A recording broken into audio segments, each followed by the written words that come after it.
안녕하세요. 성도 여러분 반갑습니다. 153 성경 통독 오늘은 101일차가 되는 날입니다. 예레미야서 32장부터 38장까지 읽게 되는데요. 예레미야서 32장의 내용에는 바벨론의 군대가 예루살렘을 에워싸고 그때의 선지자 예레미야는 시위대 뜰 안에 갇혀 있는 형편이 됩니다. 바벨론의 손에 넘겨질 것을 예언하는 예레미야 자신이 이 성이 어떻게 될지 너무나 잘 알고 있죠. 왕은 끌려가고 싸워봤자 패한다. 이런 입을 막기 위해서라도 예레미야 선지자를 가두어 두어야만 했습니다. 그런데 외치는 소리보다 강력한 메시지가 남겨지게 되는데요. 바로 이러한 난국 가운데 땅을 팔려는 사람 하나멜의 이야기입니다. 땅은 기업이지 매매할 목록은 아닙니다. 그럼에도 하나멜은 이 패전 짙은 기운을 보고 땅을 팔아버리려고 합니다. 이 전쟁통에 말입니다. 그런데 더 이상한 일은 이 전쟁통에 패색 짙은 이러한 때에 밭을 사는 사람도 있습니다. 예레미야죠. 이것은 지금의 이 난국과 난관이 끝이 아니라 이후에 하나님께서 회복시키실 것이라고 하는 강력한 확신이 아니면 할 수 없는 일이죠. 이것을 메시지로 남깁니다. 예레미야 33장입니다. 본문의 주제도 역시 장래에 이루어질 회복에 관련된 내용이죠. 6절에 보면 이 성읍을 치료하며 고쳐 낫게 하고 평안과 진실이 풍성함을 나타낼 것이라. 회복이라는 말은 돌아온다는 말인데요. 돌아오는 것으로 끝난 것이 아니라 오히려 풍성하다, 풍성의 자리까지 나아가는 것을 보여주고 있습니다. 지금은 비록 혼란과 고통의 시간이지만 10절부터 11절의 내용에는 즐거워하는 소리, 기뻐하는 소리, 심지어 신랑의 소리, 생각만 해도 행복한 소리가 들리는 듯 합니다. 이것이 1차적으로는 예루살렘의 회복이 되겠지만, 그러나 하나님의 완전한 회복은 14절, 15절에서 말한 것처럼 완전한 정의와 공의가 승리하는 바로 그날이 될 것입니다. 우리 너무나 잘 아는 예레미야서 33장 3절 말씀, 제가 읽어드리지는 않습니다. 꼭 큰 소리로 이 부분은 읽으시면 좋겠습니다. 이 예레미야 33장 3절의 놀라운 약속을 우리는 믿는 믿음이 있어야겠습니다. 그리고 그 믿음대로 끝까지 하나님과 소통하는 백성은 반드시 이 놀라운 하늘의 비밀을 보게 될 것입니다. 예레미야서 34장입니다. 선한 일은 늘 시도되지만 또한 늘 장애를 만납니다. 그래도 시도하는 것이 시도하지 않는 것보다는 훨씬 더 지혜로운 것이죠. 시드기야는 예레미야를 통해서 하나님의 계획을 듣게 됩니다. 이미 나라의 많은 지역이 초토화되었고 하나님의 뜻은 여전히 진행되고 있습니다. 시드기야는 선한 마음을 보이려고 노예들을 해방시켜 주기도 합니다. 처음엔 이를 따르는 사람들도 있었지만 11절 보면 재빨리 원상복귀가 되죠. 이러한 그들의 변심은 하나님의 율법을 버린 백성으로 여겨질 수밖에 없습니다. 이 변심은 하나님의 심판을 확실하게 선포하게 하셨고 회개의 기회를 버린 백성에 대한 여호와의 진노, 분노하심이 무섭게 선포되고 있는 내용이 22절입니다. 예레미야서 35장입니다. 14절 말씀이 중심인데요. 조상의 언약을 붙들고 살고 있는 레갑 사람들, 그리고 하나님의 언약을 따르지 않는 패역한 예루살렘 백성들을 비교해서 설명하고 있습니다. 레갑 족속은 유대민족은 아니죠. 바로 모세의 장인인 이드로에 속한 팔레스타인 지역의 유목민들입니다. 모세도 거기까지 도망갔다가 거기서 장인의 일을 도왔죠. 그런데 원수를 피해서 예루살렘에 들어와서 살고 있는 이 레갑 족속, 유대인들이 보니까 집도 짓지 않고 파종도 하지 않고 포도주도 마시지 않고 평생 장막에 사는 이 사람들, 누가 봐도 불편한 삶을 살고 있는 이 이방 레갑 족속들, 그래도 그것을 여전히 지키고 있습니다. 왜 그럴까요? 이제는 예루살렘 성에 정착할 수 있도록 허락받아서 들어와 살고 있으면 정착의 삶을 살아야 될 텐데 왜 여전히 저들은 불편한 삶을 살까요? 바로 조상들의 언약 때문입니다. 6절부터 7절의 내용인데요. 이 언약을 붙들고 사느라고 그러는 겁니다.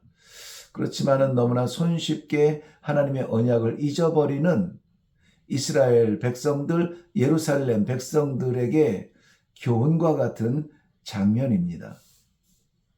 하나님의 언약을 지키며 성도로 살아가는 것은 여간 불편한 일이 아닐 수 없습니다. 그러나 그 수고를 아시는 하나님께서 그들에게 주시는 이 축복을 한번 읽어 보시죠. 19절입니다. 레갑의 아들 요나단에게서 내 앞에 설 사람이 영원히 끊어지지 아니하리라. 비록 이방인의 혈통이었으나 예루살렘 안에 들어와서 조상들의 언약 6절부터 7절 내용이 굉장히 중요한데요. 그 언약을 지키느라고 그 자손들이 불편한 삶을 삽니다. 하나님은 이것을 귀하게 여기시고 하나님 여호와 앞에 설 사람이 그 족속 가운데 끊이지 아니하겠다. 이것은 정말 이 시대의 당대의 믿음으로 끝나버릴 것 같은 불안한 시대를 살아가는 우리들에게 참으로 좋은 메시지, 소중한 약속이 되는 말씀이죠. 예레미야서 36장입니다. 하나님께서는 또다시 유다에게 기회를 주어 보려고 하는데요. 바로 말씀을 기록하고 또 이것을 보고 들을 수 있게 하려는 것이죠. 예레미야와 서기관 바룩, 이 사람들은 하나님의 명령대로 두루마리에 말씀을 기록합니다. 비록 예레미야는 감옥에 갇힌 자유롭지 못한 상황이지만 바룩을 통하여서 선포하게 합니다. 이 선포는 즉시 고관들과 서기관들에게 들릴 수밖에 없죠. 이것을 왕인 여호야김이 듣는 대로 그 말씀을 칼로 베고 불에 던져 파기시켜 버립니다. 선지자의 입을 막고 기록된 글을 태워버립니다. 그래도 하나님의 말씀은 선포됩니다. 그리고 말씀대로 이루어지죠. 들을 수 없을 만큼 마음이 강팍하여졌어도 그래도 하나님은 기회를 주십니다. 오늘 새벽에도 말씀을 나눴지만 당시에 기록되어진 그러한 삶이 아니라 지금 이 시대에도 너무나 흡사한 일들이 우리 가운데 일어나는데요. 이 시대의 기독교인들이 자기의 무엇을 지키기 위해서 말씀을 외면하는 일들이 너무나 많이 일어나고, 외면하는 것이 아니라 오히려 변조시켜서, 변질시켜서 나에게 맞는 말씀으로 바꾸어 버리는 일들이 너무나 많이 일어납니다. 아무쪼록 이 153일 동안 성경 통독을 통해서 내 이해가 아닌 하나님의 말씀을 그대로 받는 놀라운 축복이 있기를 바랍니다. 36장 30절과 31절에는 이 하나님의 메시지를 듣지 아니한 자들을 향한 하나님의 끔찍한 징벌을 기록하고 있습니다. 예레미야서 37장입니다. 예루살렘의 마지막은 참으로 비참한 지경이죠. 애굽에 의해서 밟히고 또 바벨론에 의해서 왕이 세워지고, 북이스라엘이야, 망한 이스라엘이야 그렇다 손 치더라도 남유다 예루살렘은 다윗성, 다윗 왕조 아닙니까? 그럼에도 불구하고 이러한 일들이 일어나요. 예루살렘을 가운데다 놓고 애굽과 바벨론이 힘겨루기 할 때에 그야말로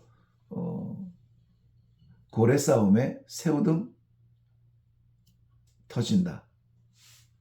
무능에 빠진 예루살렘은 2절에 보면 왕과 신하와 백성들, 이 모두가 여호와의 말씀은 듣지 아니하고 오히려 기도해 달라고만 합니다.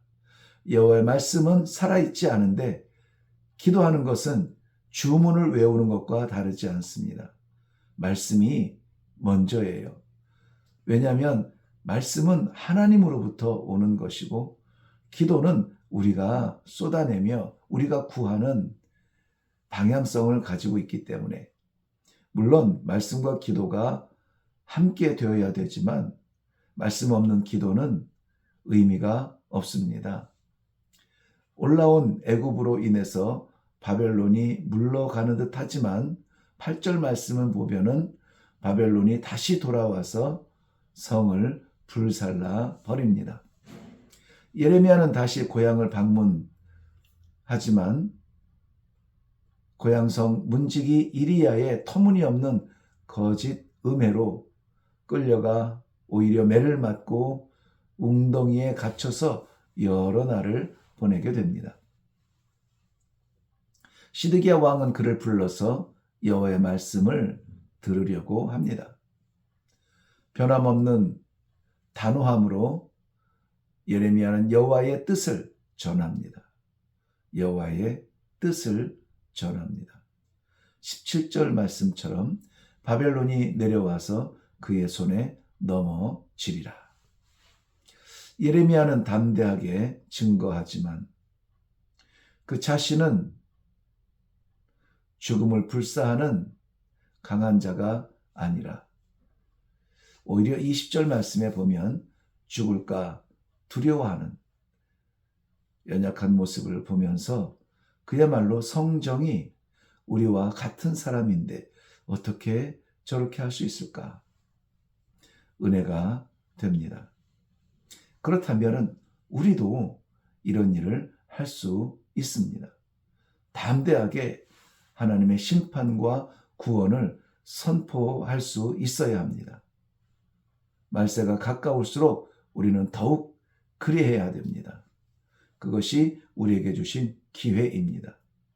그런데 이렇게 외치지는 못할 망정 이러한 선포를 듣기도 어려워하는 시대, 예레미야의 고독한 그 믿음의 길을 걸어야 할까요? 예레미야 38장입니다. 스바디아와 그다리아, 유갈과 바스훌, 이들이 예레미야를 고발합니다. 하나님께서 예레미야에게 보이신 예언의 말씀 때문인데요. 여러분, 진리의 말씀대로 살고 진리의 말씀을 선포하는 사람들이 고발되는 시대, 바로 우리가 살아가는 이 시대 아닙니까? 2절에 보시면은 그 예언의 말씀은 이 성에 남은 자는 칼, 기근, 전염병에 죽으리라. 두 번째는 바벨론으로 포로로 끌려가서 거기에 포로로 끌려가는 사람은 살리라. 포로로 잡혀가면 살고 남아있으면 칼, 기근, 전염병으로 죽는다. 시드기야 왕은 백성들이 두려워서 예레미야를 물 없는 구덩이에 던져 버립니다. 그런데 정작 예레미야에 대한 부당한 처벌을 지적하면서 그의 죽음을 구덩이에서 던진 사람은 다름 아닌 구스 사람, 궁중의 내시 에벳 멜렉이라는 사람입니다. 시드기야 왕은 다시 한번 예레미야에게 하나님의 뜻을 확인하는데 17절과 18절 말씀 보면 변함이 없습니다. 왜냐하면 하나님의 뜻이 변하지 않았기 때문입니다. 변하지 않은 하나님의 뜻을 변덕스러운 사람의 귀에 들려지는 메시지. 이건 가짜입니다. 왕과 백성들은 끊임없이 좋은 말을 듣기 원하지만 하나님께서 세우신 의의 종 예레미야는 그저 하나님의 뜻을 전하는 사람일 뿐입니다. 우리는 어떻습니까? 하나님의 뜻을 나타내고 전하고 증거하는 증인의 삶을 살고 있습니까? 오늘 우리에게 기회를 주신다면, 우리에게 힘을 주신다면 예레미야의 고독한 길을 우리도 한번 경험해 보는 것은 어떨까요? 하나님의 말씀이 들려지고 기도하며 힘을 얻는 가운데 이러한 축복의 삶도 우리 가운데 나타나기를 바랍니다. 여러분 수고하셨습니다.